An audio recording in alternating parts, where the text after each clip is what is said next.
Welcome to Moments with Marianne.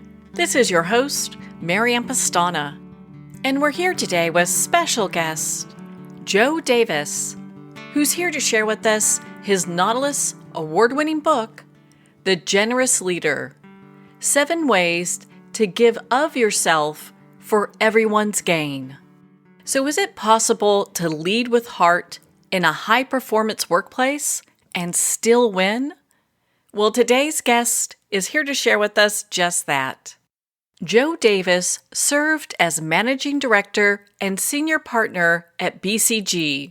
In The Generous Leader, Joe shares a performance review. He was told he was not the best at problem-solving solo, but with others, he could solve any challenge. His manager identified his key strength, a person who could connect. Joe spent 37 years with BCG, co-founded the Washington, D.C. office, led office systems, started BCG's NA public sector business, led BCG North America, founded and chaired BCG's Center for Inclusion and Equity. Joe earned his BA from Whitman College and his MBA from HBS. Joe is currently serving his second term as Whitman's board chair. So welcome to the show, Joe Davis. Thanks, Marianne. Thank you very much. Well, what an honor it is to have you here and to talk about your Nautilus award-winning book. Congratulations, by the way. I mean, what a huge accomplishment. Thank you. Thank you.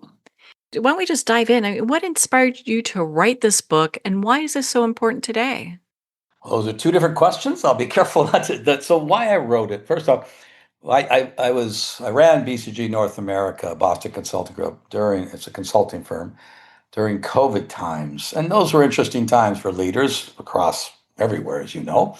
And afterwards, a number of my colleagues said, Joe, you should really write a book about leadership. And they wanted to hear about that time. It's funny, I got a lot of words written very quickly, sent it to Harvard Press, in fact, and the editor read it. She said, well, I read it, and I even had tears at times, but no book. So what do you mean? She goes, nobody will want to read about COVID by the time we get the book out. So I thought, well, that's interesting. So I changed it, expanded more of my work experience, and interviewed a number of executives about their experience. So partly some people asked me to write it. Another thing, though, that was quite meaningful to me is, there's a lot of business books, and you probably know, I think the average business book sells 247 copies, I was told. And, if Brené Brown and Adam Grant sell 1 million, that means the rest of us sell whatever. So I thought, wow, is this worth the effort? And I had a colleague say, Joe, if you move 8 people to think differently about their leadership and maybe, step it up a bit or become more of a quote unquote generous leader, it'll be worth the effort.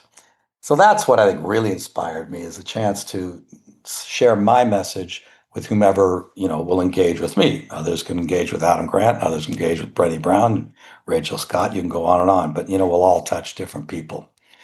Now, the idea of a generous leader, why is this important today? It's going to be more important today, as we all know, but we won't go into current events. I mean, I define generous leader first, to be really clear, and first to be very clear, this is not about just being nice. A leader does have to get results. You don't get results, you don't have a job as a leader. But I define a generous leader as one who gives of themselves freely, without expectation of direct personal benefit, to help others, to ensure others grow, develop, and thrive at their full potential. And when people are humming at their full potential, quite frankly, as a leader, you hum at your full potential because your team does better, your organization does better, etc. So that's, to me, is what really is a generous leader. Now, one of the key aspects of it is you bring your human self to work, and you lead from the heart, and you see that the people that work with you are humans, not just cogs in the wheel of the work world. And, why is that important? That, I think, has changed. Some people said, oh, Joe, isn't this just the young people have different expectations and they'll grow up and get mortgages and et cetera, and they'll all go back? I don't think so. I think the change began, quite frankly, with the BlackBerry. With all of a sudden, you could be on 24/7, and then the phone just pushed, the smartphone pushed it further. Social media added an element of, of life flooding at us. And then COVID, of course, completely blurred our work life, so that now people really are bringing their human self to work, or they're doing work from their human, from the personal side, from their home. So the days of separating and being like, you remember, IBM's a great company, but white shirt, blue suit, cog in the wheel, those days are over. People want and need to bring their human self to work, and they expect to see some humanity out of their leaders. That's why it's important. And they want to then they will therefore follow those leaders. And so it's obviously important. You need people to follow you and deliver with you as a leader. I think it was such great advice you got about publishing this book. I found it to be such a profound read. You talk about leading from the heart. What does that look like? Well, that's a big question. I think for me, it really means, and it's just, I didn't even think about how I operated. Do you really care? It doesn't have to be like you care about your child, but do you really care about your team, the employees that work, the people who work for you, and them thriving at their full potential? And that, care, I believe, comes from the heart, right? And that's really, so that is coming from the heart, that you really care and want them to grow and develop. Then there's some, I won't go through all, but then there's some things that come with that. You really work to connect personally and deeply with people and understand where they're coming from. And if you want to make sure you're sharing messages, you know what they're hearing, and it's not just a matter of let me just pontificate what I think from my brain.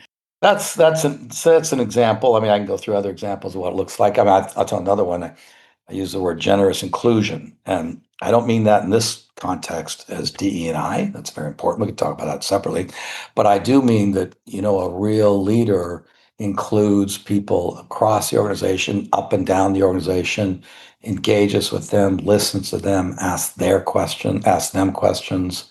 Not just hangs out with their own team of whatever their own executive team and get told what they want to be, what they want to hear, but you really broaden your reach, and you connect with those people truly from your heart with a real interest in learning what they know that you don't know.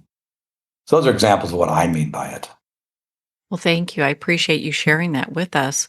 How has your personal journey shaped the generous leader model that you've outlined in your book? Well, I could go on with stories forever and ever, but I will tell you two. I mean, one is my first job was as a Procter and Gamble salesperson or sales rep after college. I sold shampoo and toothpaste, Head and Shoulders and Crest and the like, in and out of grocery stores, trying to convince a store manager to put my product on display was the main thing I did. I was in the management track. I promoted after a couple of years and had a team of three people. The two of them were 40 plus. I thought, my gosh, they're really old guys now. 40 ain't that old, but when you're 24, it's pretty old, or 25. It's interesting. I would ride with them every couple of weeks. I would never give any feedback. Quite frankly, I was afraid. What does this 24-year-old kid know that he can tell that person? And who am I to tell him, et cetera, et cetera? But it's funny, at the end of the year, I was writing one of the person's review, wrote down everything I saw they might do differently over the year. And I started to launch into the review, and I got maybe 2 minutes in. And this fellow, his name is Rich, he said, "What the blank, Joe? What the heck, Joe? You ride with me every 2 weeks, and you've never told me any of this? What are you doing here?" And I can't remember. I, of course, was mortified. I think I froze. But it was a powerful lesson. I don't care if you're 24 or whatever, the role of a leader is to help grow and develop people. And it's interesting because that person didn't see me as some young whippersnapper. He might have, but he was also interested in hearing what I had to say to him and how he might get better. He really was interested in it. And my fear was not his problem. So that's one story where it really shaped my view that my role as a leader is to help others develop and grow. And I got to get past my own fears if that's what's in the way. Another quick story was when I started working with Boston Consulting Group, BCG, I'd agreed to open the Washington office coming down from Boston with my colleague and mentor. And when I had moved my family down to Washington already from Boston, and he and I were on a plane to a client. And I remember he leaned over and said, "Oh, Joe, I got to tell you something. I got an offer to be president of a company." And I remember I thought, like, what the heck? I moved my family. We're going to Washington. Oh my. But I like, oh, well, that's great. That's great, Steve. Real happy for you. He said, no, no, no, don't worry, Joe. There's a lot of puts and takes, but I've thought hard about this. You and Sarah have moved. I've made the commitment to you. We are going to move down there. We're going to open that office. It's going to be a great office. So, what an example of someone who really has your back, who took, he said to me 30 years later, well, there were other reasons too. However, the fact that he wasn't going to turn his back on Sarah and me in that moment, Sarah's my wife, in that moment meant a lot to me. And that shaped a lot of, I've always had a view that whose back do you have? And always thought about whose backs do I have, in the work world. So those are two stories. Really give feedback. Don't be afraid to grow and develop people and, have people's backs. It'll make a real difference to them. Those are two that have shaped my journey, at least. Those are some profound stories. Thank you for taking the time to share those with us. So, what does it mean to be a compassionate leader? Well, I didn't, it's funny because I didn't use the word compassionate in my title. You can read up empathetic, compassionate, etc. And there's true definitions to those words that I'm not sure always fit. But what I think really it means is to be one who sees your teams as humans, as people who want to do well. Generally, I think most people want to do well, who want to grow, who want to develop, and you are going to spend some time and show the respect to help them do that. Whether it be, as we talked about, by helping them grow, whether it be by, giving a pat on the back when it's the right moment, whether it be sharing a part of your human self, sharing some of your own fears. If people are blocked and you share, well, I'm blocked too, kind of unlocks people. So I think that's really what compassionate leader is about, is really caring about your team growing and thriving. Doesn't mean you always have to be nice. Doesn't mean you're not going to give tough feedback. Doesn't mean sometimes someone may not fit in a role that has to change.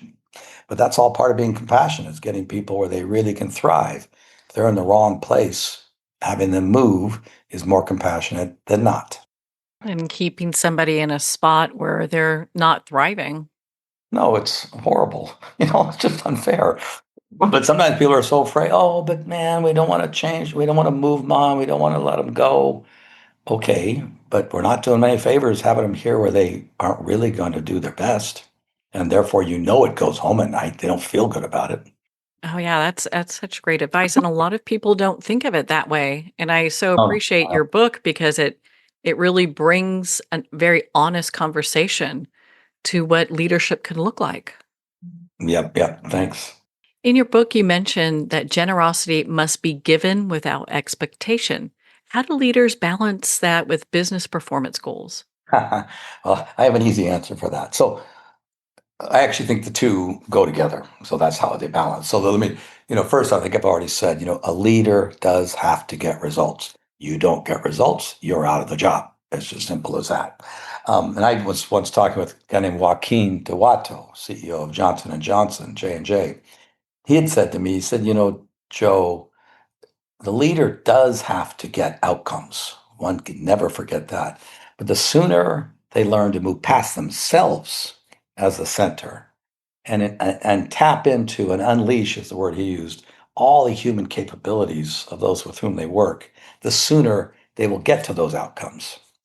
So, and I ascribe to that. The way to get the business performance goals is to have a team humming at the highest level they can. If they're all performing two-thirds, well, whatever, you're not going to get the goals you want. So you get that team performing, which is your role to help happen. You're going to drive the goals. Now, when I say without expectation, people can see through if you're pushing them just so you look good.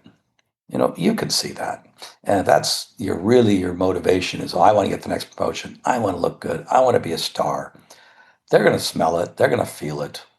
And they're not going to be following you. If you take all the credit, if you never share, if you never, make sure others, and whatever, make sure others get rewarded for how they do really well, they'll feel it and they won't follow you and they won't deliver at their best levels and you won't hit the business goals. So that's the point on expectation, because the truth there is, of course, if you help them hum and they're humming and your team does well, you will get benefits. That's just without saying it. It's just that doesn't have to be the primary goal. The primary goal is getting them to then it all happens for you. One of the core principles you highlight is be curious, generous listening. How can leaders improve their listening skills in a fast paced environment? Yeah, okay. I do think this is essential, and every executive I interviewed for my book all talked about, the power of asking questions and listening. So the main way you can improve your listening skills is by, even in a fast-paced environment, take the minute or two to ask a question. Marianne, what do you think about this? Marianne, what have you learned? Marianne, what do you know that I don't know? Marianne, what are you seeing? It's not that hard. You have the time to do it. And so that's the fastest way. Now, the important part, though, is you do have to be a little bit humble enough to understand that your people or somebody else knows something you don't know. If you think you know it all, well, you're not going to even ask the question, or you're not going to listen to the answer, which is now you're wasting time. And not all of us, at some level, you reach the maturity you understand you don't know it all. In which case, the power of asking those questions and truly listening to what they know that you don't will really help to get to better places. I used to say in my consulting world, when we're trying to help drive change in clients, I'd say the teams engage the skeptics and uncover the no's. They always say, well, the person that says no, they're just trying to be a pain, they're just blocking. I don't know, maybe 1 out of 1,000 people are trying to be a pain or blocking. The rest of them know something that you don't know. And if you don't know it when it comes time to make a difference, you're going to be caught surprised. So I think that's the best way, is to ask questions and then understand that you are putting together what you know and they know to get the best outcome. One other quote, Alex Gorsky, I don't know why I'm picking on J&J today. He was previous CEO of J&J. He once said at a meeting I attended, he said, the role of the leader is not to have to bring the best answer to the room. The role of the leader is to get the best answer out of the room, which I thought was pretty powerful. So your job is to inspire, motivate, and ask, and help the team to come up with the best damn answer, of which you're part of the team, of course. I love that. That is such a Isn't that a great great line? that is a great line, and a lot of times leaders don't look at leading in that way, and that's why I have such great appreciation for your book, The Generous Leader, and also in your book, you have all these call to action segments that get people involved in looking at life a new way. Yeah, that was funny. I'm a very action. You don't know me, but I'm a very action-oriented guy. And tell me why, as a strategy consultant, I don't know. But my daughter said, "Dad, this is great because you actually have at the end of each chapter something I can go do the next day." And she's in business. And I said, "Good, go do it. Go do it." Because I will. I will. That is great. How can small acts of generosity in the workplace lead to big cultural changes? Okay, so I have a chapter, small acts, big impact. Really taking advantage of the generous moments, and it's so powerful. I mean, I can one way I always illustrate this is, you remember maybe when you were in kindergarten or first grade, and the star at the top of your page, even if your whatever work you did was good or bad, it didn't matter when you're 4, 5, and 6. That star meant a lot. It inspired and it motivated you, and it's a small act. Matter of fact, my mom used to be a teacher. She would tell me, stick the stars on the top of the pages when I was like a kid. I said, okay, I can do that, Mom, when she was trying in grade. But so I think these small acts can have huge impact. I'm going to tell an interesting story. Scott Kirby, CEO of United Airlines, told me this story during after the George Floyd murder. His wife was on an airplane once they started flying again, and the captain came out there and said, "Oh, Mrs. Kirby, it's so great to see you on my plane. I'm so thrilled you're here. I just got to tell you, I love your husband as the leader of this company, and I will be here forever, and I'm very committed." She goes, "Oh, why? What do you mean?" And it was a black female captain, and she said, "When George Floyd was murdered, your husband called every captain of color just to check in. He didn't tell us what to do. He didn't drill us on how we're feeling. He just wanted to check in and make sure we knew he and United were there for us." Now, that's not a teeny act, because he had to make probably not as many calls as he might have liked, but a handful of calls. But he didn't have to prepare that much, just a call. Someone gave him the phone numbers, and it was huge impact in that organization. Now, that's a big small act. You can even, had another friend tell me, if she would tell her boss or manager, on a Thursday, "Hey, big weekend coming. My son's got a big soccer tournament." if on Monday or Tuesday that manager would take the 90 seconds, say, "Oh, by the way, how was a soccer tournament?" And of course, listen to the answer. It was hugely impactful to her. She said, "Wow, the fact the person remembered, they asked me about it." She said, "I will follow them, quote unquote, anywhere in the work environment." So these are simple things, very simple things to do that have huge cultural, benefit. Because of course they're going to quote unquote pay it forward, as they say, or pass it on. Or the other most simple one is keep track in your calendar your team's birthdays and wish them happy birthday. I mean, send them a note, just put in the subject line of email or in a text, happy birthday. Hope you have a great day. Takes no time, but man, people remember it. So this is what I mean by small acts. And obviously, those type of things coming from the leader consistently can have a huge impact on the culture. I could see that. And just making those personal connections. I mean, how empowering is that? Yeah, and especially if we're talking about people who are bringing their human self and hoping to see some humanity from you in today's workforce. That's pretty powerful and simple.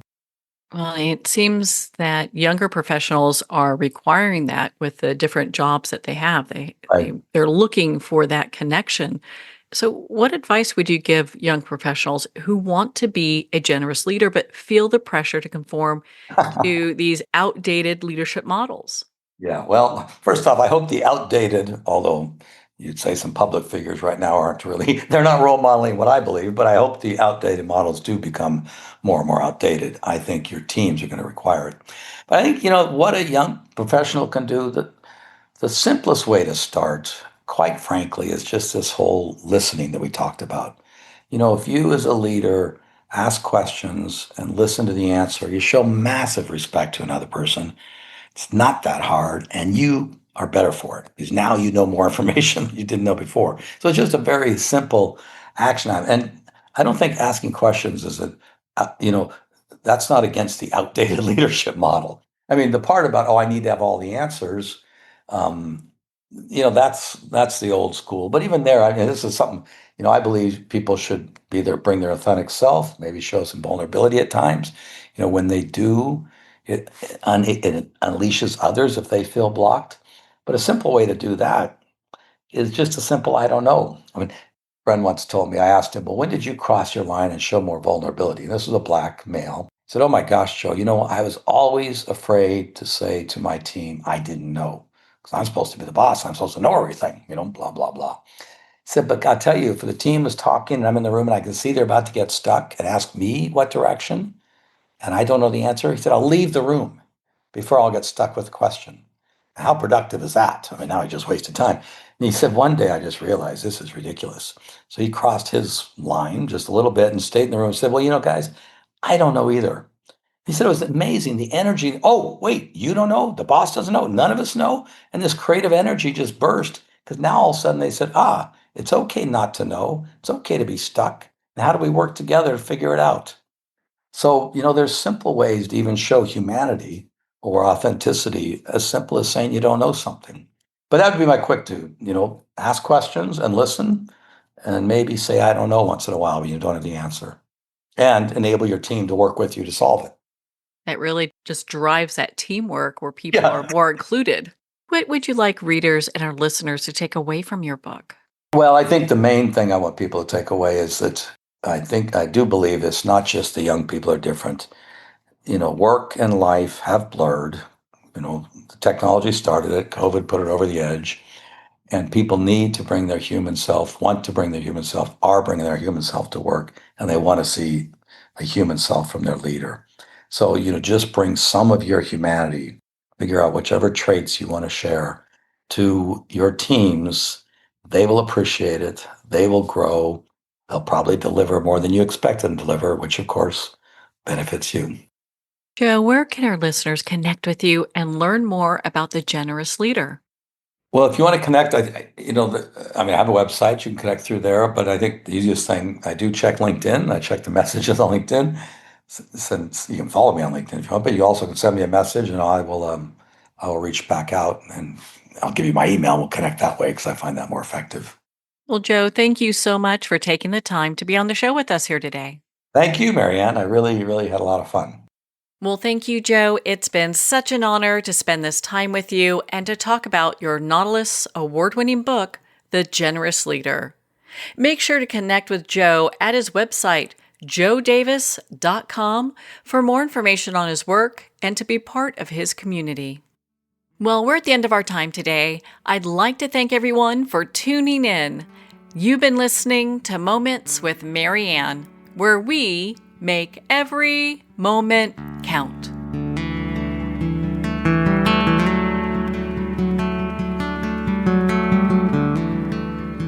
In a single moment, your life can change. Moments with Mary Ann is a transformative hour that covers an endless array of topics with the best of the best. Her guests are leaders in their fields, ranging from inspirational authors, top industry leaders, and business and spiritual entrepreneurs. Each guest is gifted and a true visionary, a recognized leader in her own work, and while teaching others to develop, refocus, and grow, Mary Ann will bring the best guest and sometimes a special surprise. Don't miss this. You never know just which moment will change your life forever. Make sure to tune in and visit momentswithmaryann.com for more information.